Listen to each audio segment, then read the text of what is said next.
Good morning, people. It's 5:45. What I've done, I've come right over into my top right hand corner. I ain't come to show you the bird box, but there's a pair of blue tits nesting in there. They did last year successfully. But I just want to show you this. That's a pear tree I moved. I just want to show you like my setup from the furthest point of my garden, because I've got two allotments.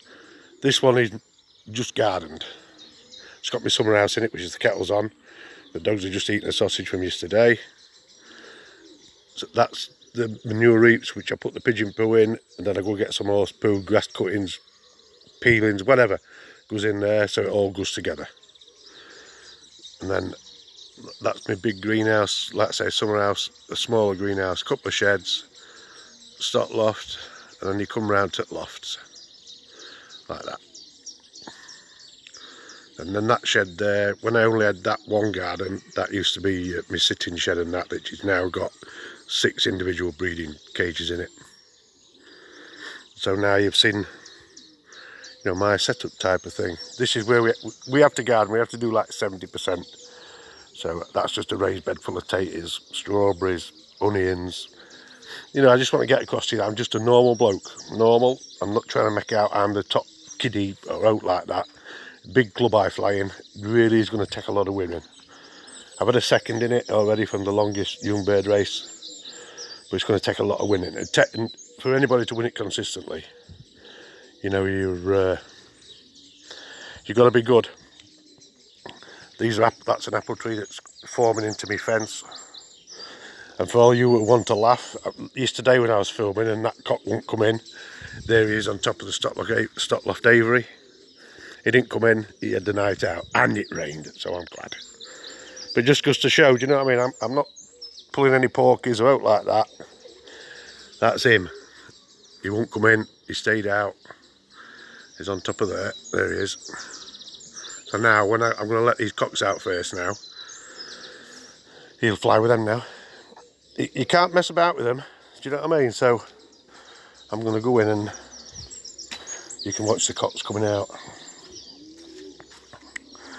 That's garlic and red onions, them. There's a big raised bed over there full of garlic. I like garlic. I like to eat garlic, but the pigeons nibble it down and put it in water or whatever. So what I do with these, you've seen it before. That brick gets moved. Like many of you know, there's nothing posh here. That just goes there. That brick stands on top of it. Then we go in. I usually let ends out first, but because he's out, I'll let the cocks out. Sometimes young ones go out first. The young ones were out first yesterday. But they're all fine. Hi, you kiddos. Hey, you're all fine. Good morning.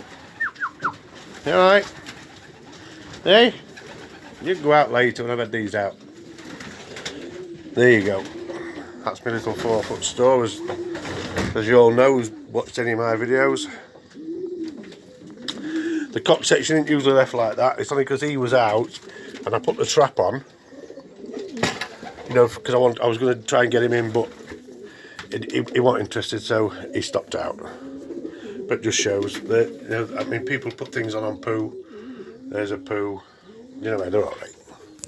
You know the way they're flying, they're alright. I've just moved that. Seeing that leaves that open now. Hey boy.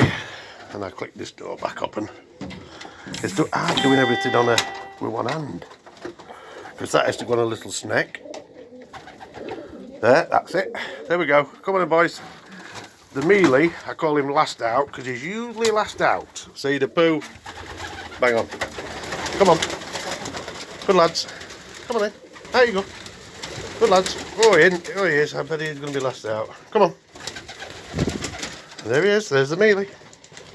Come on, boy. Come on. Last out, I call him.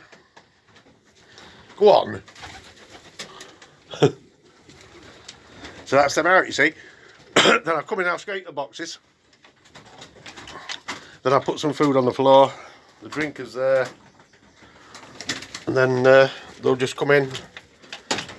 I'll shut that trap now. You have to be quick because they go. I'll try and film them for a minute.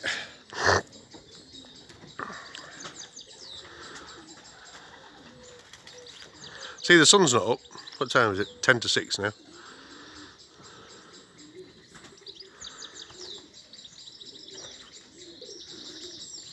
And I know all widowed cocks should fly well. I keep saying it, if you've got them split up, cocks and hens, they'll fly well, hens and cocks. Or they should, if they're healthy.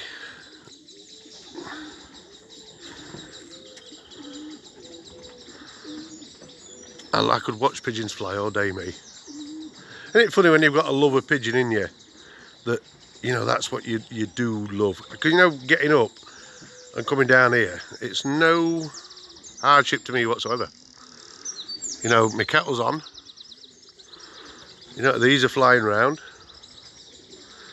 They'll go in a minute. They usually just have a blast around here. And then off, gone. They usually go into town or up towards where Red Hull lofts are. They go all over. So now I just shut that back door back up. Let's change hands.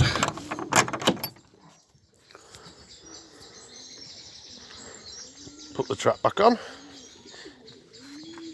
See, that's just stopping, you see where they go in. I just put that there. So they can't go in, then they come down, then they go in when I want them in. And off they go into town. I don't know if you can see them. Excuse me, I've got a bit bunged up this morning.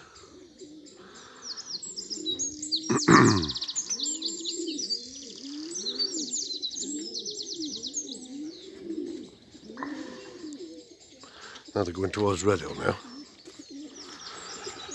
Red Hull lofts, they fly about 4.5 miles from me.